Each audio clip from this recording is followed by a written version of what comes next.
Et bonjour et bienvenue. Aujourd'hui, présentation de jeu. Je vais vous parler du tarot arthurien de Claire Duval avec des illustrations d'Anna Tourian.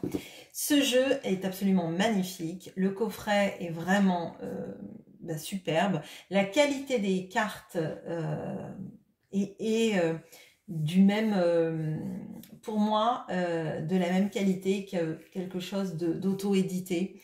On voit qu'il y a vraiment un grand respect des personnes qui vont utiliser ce jeu, qui a vraiment toute la passion de Claire Duval pour le monde arthurien et pour les jeux auxquels elle collabore, hein, ou qu'elle crée, qui est là-dedans en fait. Enfin, pour moi, je l'attendais depuis plus de 2 ans. J'avais regardé sur les réseaux les dessins d'Anna Tourian et ce que publiait Claire Duval, notamment sur les significations, etc. Parce que c'est une passionnée, Claire Duval, et là, on retrouve totalement cette passion. Donc là, c'est un coffret qui s'ouvre comme Histoire de sorcière, et on a donc la boîte avec le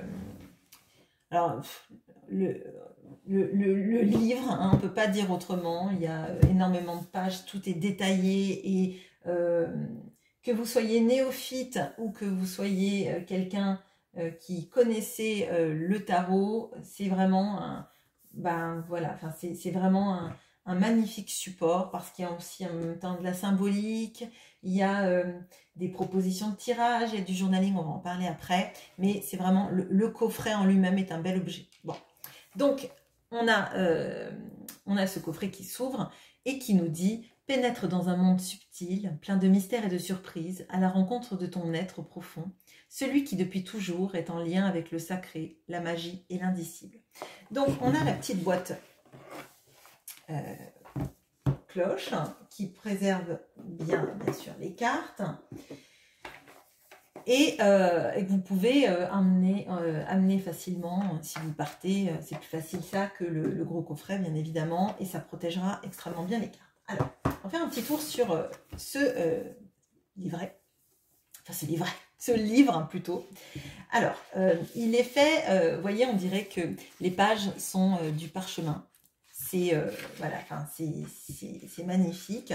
Vous avez les raisons pour lesquelles Claire a fait ce tarot. Donc pourquoi un tarot arthurien? Donc elle va parler de sa passion. Et c'est quelqu'un qui est très pointu aussi en même temps sur le monde arthurien.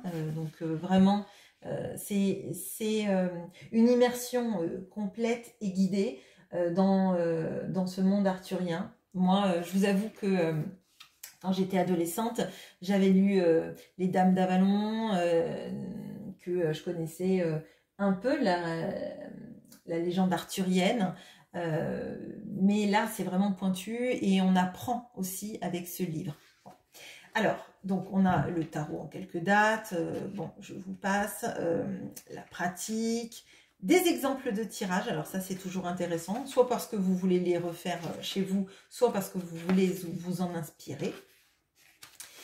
Voilà, et on a les arcanes illustrés, arcane par arcane, donc arcane majeur, arcane mineur, avec les symboles que l'on retrouve sur la carte, la signification carte à l'endroit, carte à l'envers, et ce qu'on appelle le journaling. Donc c'est vous tirez une carte tous les jours et vous vous posez des questions sur cette carte, ce qu'elle peut apporter dans votre vie. Donc par exemple là on a le fou des bois, la première. Quelle belle aventure m'appelle, parce que le mat, il débute l'aventure, il se lance à l'aventure, donc c'est intéressant aussi, si cette lame ressort, de voir ce que vous pouvez en tirer. Bon, voilà, enfin, je vous passe. Et la quête sacrée, donc en l'occurrence, j'ai foi en la vie et en ma destinée. Donc, voilà, magnifique livret, avec aussi des bibliographies qui peuvent vous inspirer. Donc, c'est sélectif, hein, elle a vraiment mis que certains livres qu'elle a étudié. C'est pas exhaustif, mais ça peut toujours vous donner des pistes. Vous avez aussi ses autres ouvrages et ses autres ces autres pardon, oracles. Voilà. Alors, le tarot en lui-même. Donc, on a la boîte qui protège bien avec la rose des Tudors. Alors, passons directement. Alors, rentrons dans le vif du sujet, comme on dit. Alors, je vais les séparer tout de suite, excusez-moi. Hop, hop.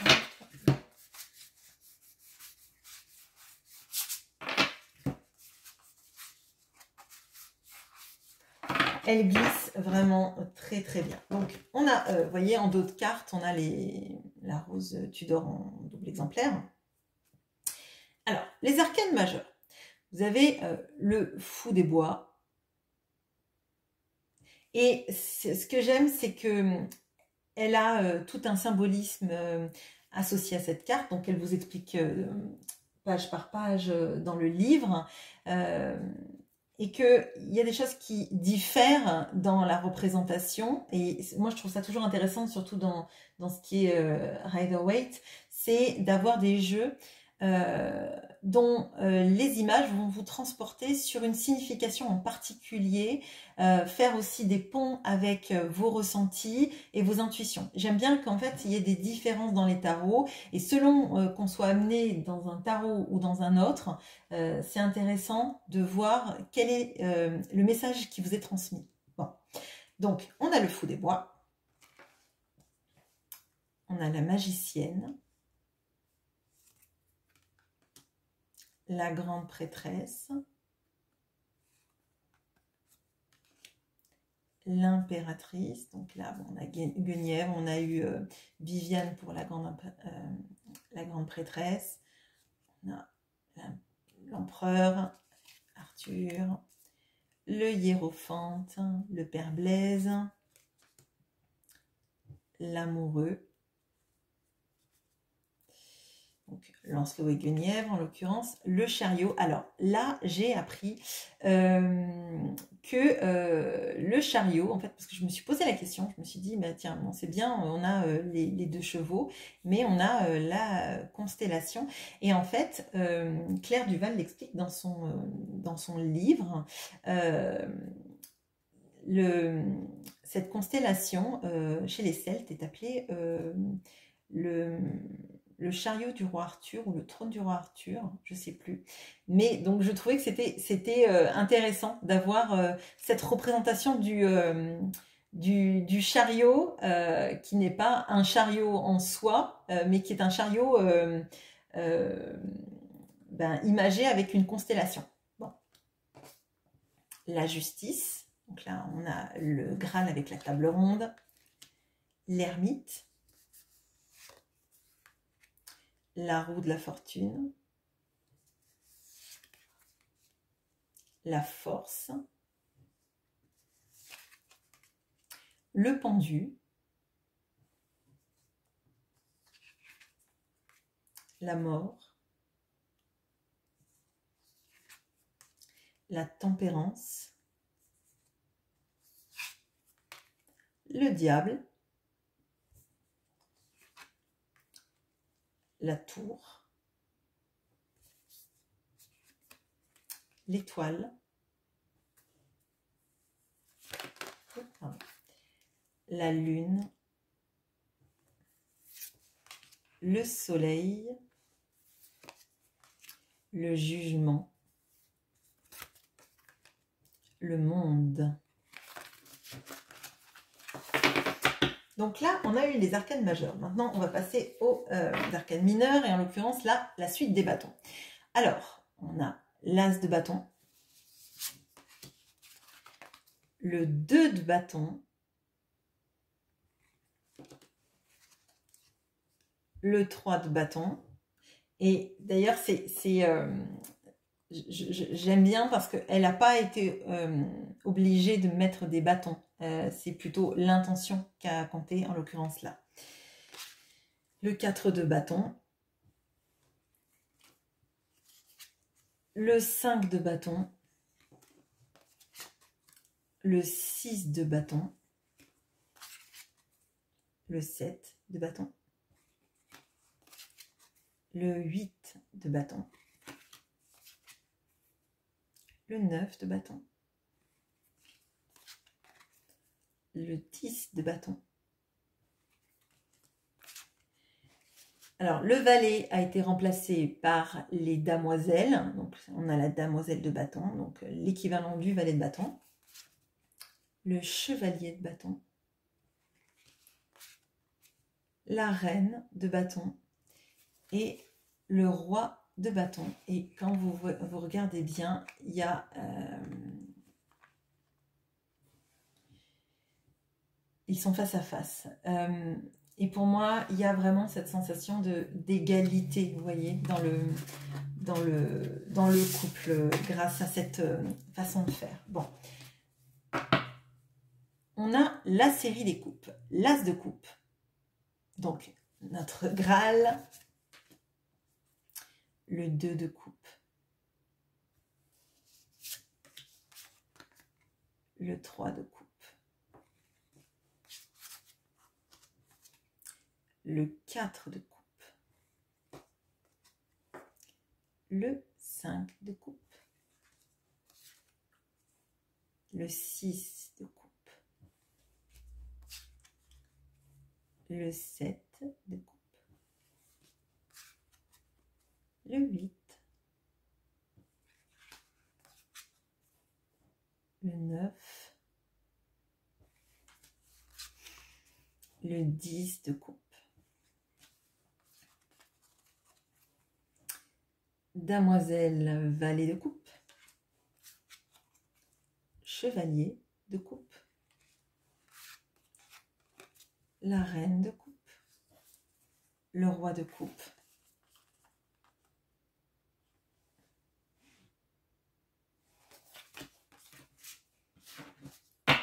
la suite des épées, Excalibur dans son rocher pour l'as d'épée, le 2 d'épée,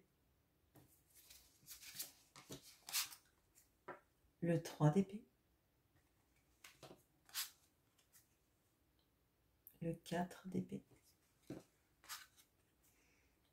le 5 d'épée, le 6 d'épée, le 7 d'épée, le 8 d'épée, le 9 d'épée, le 10 d'épée, damoiselle d'épée, valet d'épée,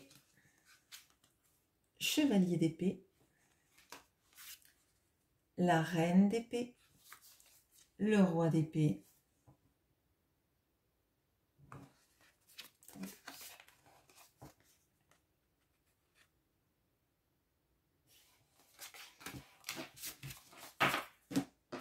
et enfin les deniers. On a l'as de denier, le 2 de denier, le 3 de denier, 4 de denier, 5 de denier, 6 de denier, 7, 8, 9, 10, damoiselle, valet de denier, le chevalier de denier, la reine de denier, le roi de denier, et comme toujours, cette continuité. Alors, je vais faire une pause, je vais mélanger mes cartes et je vais aller chercher un message pour vous. À tout de suite. Alors, pour le tirage, je vais aller chercher deux guides qui ont quelque chose à vous transmettre aujourd'hui. Donc, les guides sont ceux du tarot. Vous allez avoir deux arcanes, un mineur ou majeur, ça dépendra de ce que vous allez choisir et ça dépendra surtout de ce qui tombe aujourd'hui. Et une fois que vous aurez choisi chaque guide, en fait, je vais replacer votre guide dans le tarot. Et on va voir après à côté de quelle carte il sera pour indiquer quel est le message que vous devez recevoir aujourd'hui. Donc, je vais faire juste 2 groupes. Premier groupe, quel est votre guide aujourd'hui? Ok, je le retourne après. Groupe 2, quel est votre guide? Ok. Donc, le premier groupe, pardon, a le roi de coupe qui le guidera. Et le deuxième groupe aura le chevalier de coupe, effectivement plus impétueux car il s'est élancé tout seul du paquet. Bon, alors, je vais replacer le roi de coupe.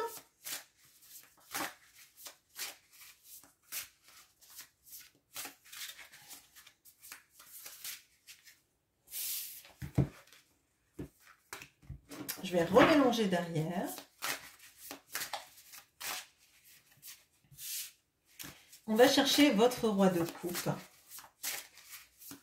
On va chercher quel message il a voulu transmettre. Donc, les 2 cartes qui vont être autour de ce roi de coupe.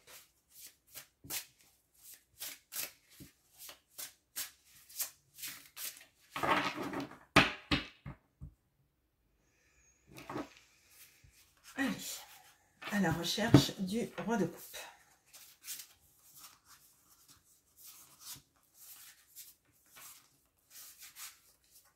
Je vous avoue que c'est plus rapide avec un Lenormand. Merci de votre patience. Ok. On a...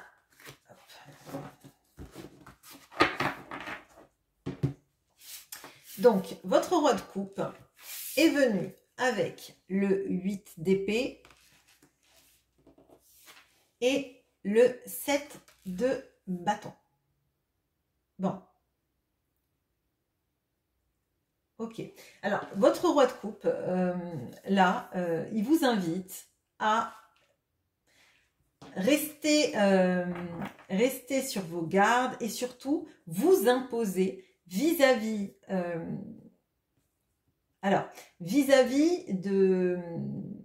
d'une situation qui vous paraît claire, de défendre votre position, de défendre votre avis, de ne pas vous laisser, de ne pas vous auto-saboter déjà, et surtout de ne pas vous soumettre à la pensée des autres. Si par exemple c'est une histoire sentimentale qui vous préoccupe et que vous avez des gens qui vous disent arrête de penser à cette personne, ça vaut pas la peine, tu te fais du mal, etc. etc. Si en votre fort intérieur vous savez que cette personne vous l'aimez et que vous avez des raisons ou pas de raison mais que vous le ressentez à l'intérieur que cet amour-là, il est juste, il est fort et qu'on n'a pas à vous faire dévier de votre chemin, il faut vraiment que vous ayez la force du 7 de bâton, de résister aux avis contradictoires et de vous imposer. Alors ça ne voudra pas forcément dire qu'il faudra essayer de convaincre les autres, bien évidemment, mais dire tout simplement, je sais ce que je fais de ma vie. Le roi de coupe, j'ai cette énergie en moi, donc ça veut dire que je suis ancrée dans mes sentiments, je suis ancrée en moi-même et rien ne me fait flancher, d'accord? Avec le 8 d'épée, le 8 d'épée, souvent c'est l'auto-sabotage, c'est le fait de se laisser enivrer par des fausses croyances qui nous sabotent, qui nous empêchent d'agir, comme si on était retenu par un fil invisible, mais ce fil, en fait, c'est notre volonté, c'est notre mental. Bon. Le roi de coupe, il vous dit que l'auto-sabotage n'est pas un vrai sabotage, c'est juste dans votre tête, et potentiellement, c'est peut-être lié à tout ce qu'on vous a mis dans la tête de cet amour-là, il est compliqué, te mets pas avec telle personne et telle personne. Moi, j'ai envie de dire, ce qui compte, c'est vous, ce en quoi vous croyez, ce qui vibre en vous et pas les avis des autres, en fait. Les autres ne vivent pas votre histoire d'amour, les autres ne sont pas à votre place et Et plutôt que vous aider, c'est des pensées paralysantes d'écouter les autres qui vous disent de faire ci ou faire ça. Ils sont pas dans votre peau, ils sont pas dans votre vie, ils sont pas dans votre histoire d'amour. Si c'est une histoire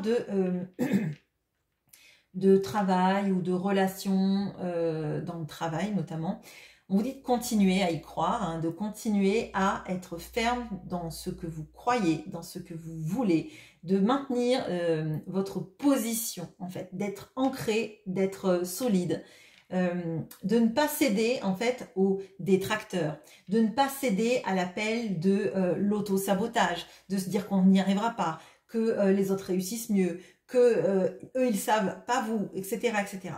Le roi de coupe, c'est quelqu'un qui est stable dans ses sentiments, qui ne dévie pas de sa route parce qu'il sait que c'est fluctuate nec mergitur. Il tanguera, il ne tombera pas à l'eau, il ne coulera pas, il est ancré. Et là, il vous dit clairement de défendre vos positions, de défendre votre point de vue, de rester ancré dans ce que vous êtes et de ne pas vous saboter, de ne pas vous comparer aux autres, mais surtout d'être vraiment, de suivre votre ligne guide et de vous y tenir. Bon, ok.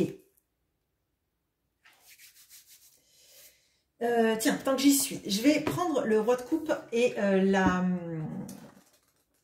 le conseil de la journée avec le roi de coupe. Tant qu'à faire, c'est pas perdu. Excusez-moi. Tac, tac, tac. Le roi de coupe. Au-delà des masques, je sais reconnaître ma valeur et celle des autres. Je vous ai dit, il y a vraiment l'aspect de ma valeur, je la défends. Je défends mon point de vue, je défends ce en quoi je crois. D'accord? Bon.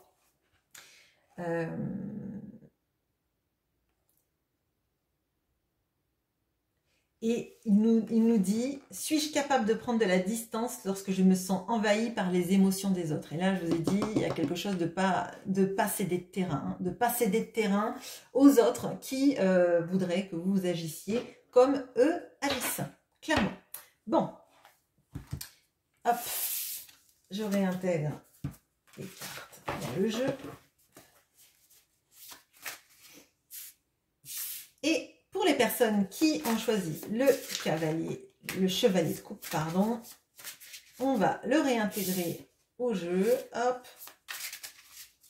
bien mélangé. Bon, il y a la reine de denier qui vous fait coucou. Peut-être qu'il y a des personnes là qui ont des petits problèmes d'argent ou qui espèrent une petite rentrée d'argent qui leur feront du bien. Et la reine de denier leur dit que ça va aller. Ok, bon.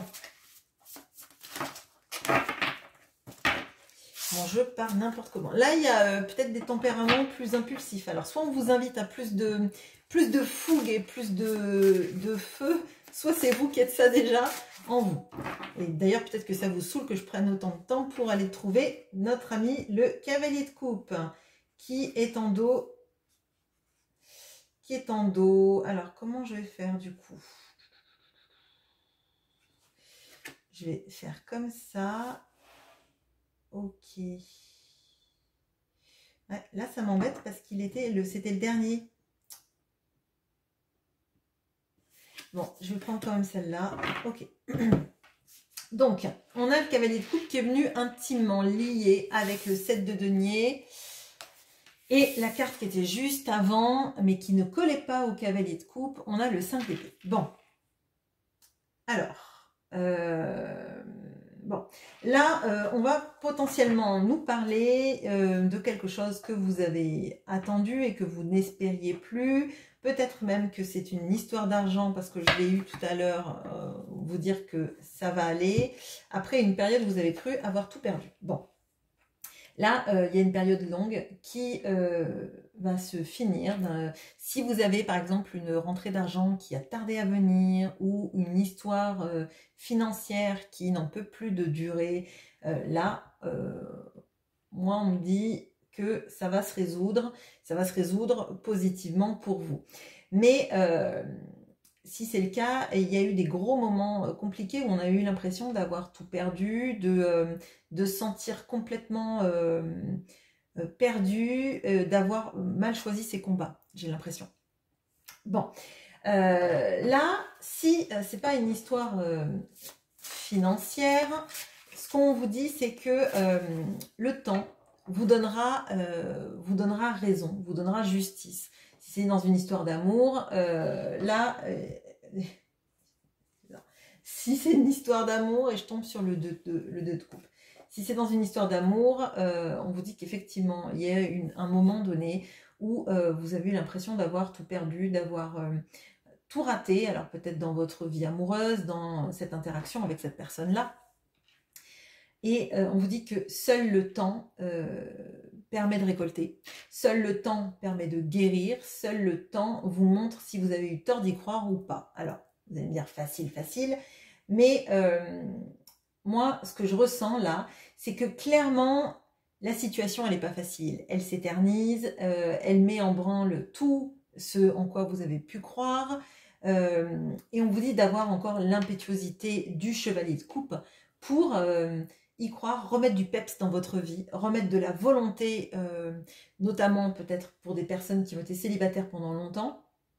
On vous dit de remonter à cheval, bon, de croire que c'est pas fini pour vous l'amour, que votre vie elle s'arrête pas maintenant sentimentalement, que vous pouvez trouver quelqu'un qui vous corresponde et qui vous aime, et peut-être même que c'est quelqu'un que vous avez attendu pendant longtemps. Bon.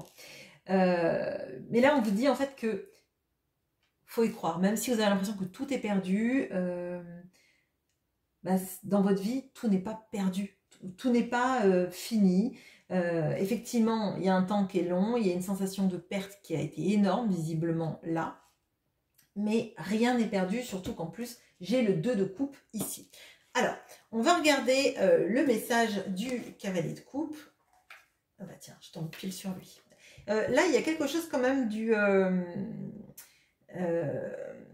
de la spontanéité. Hein. Moi, j'ai l'impression qu'on vous demande d'être dans une énergie de spontanéité vis-à-vis de l'amour, de vos relations aussi, de mettre un peu de...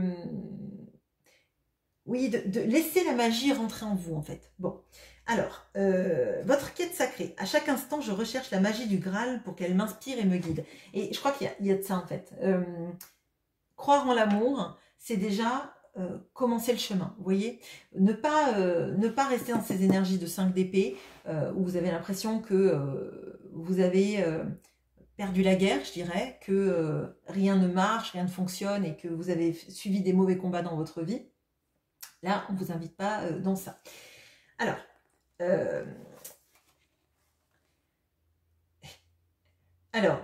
là, on vous demande de vous regarder dans votre manière de croire en l'amour.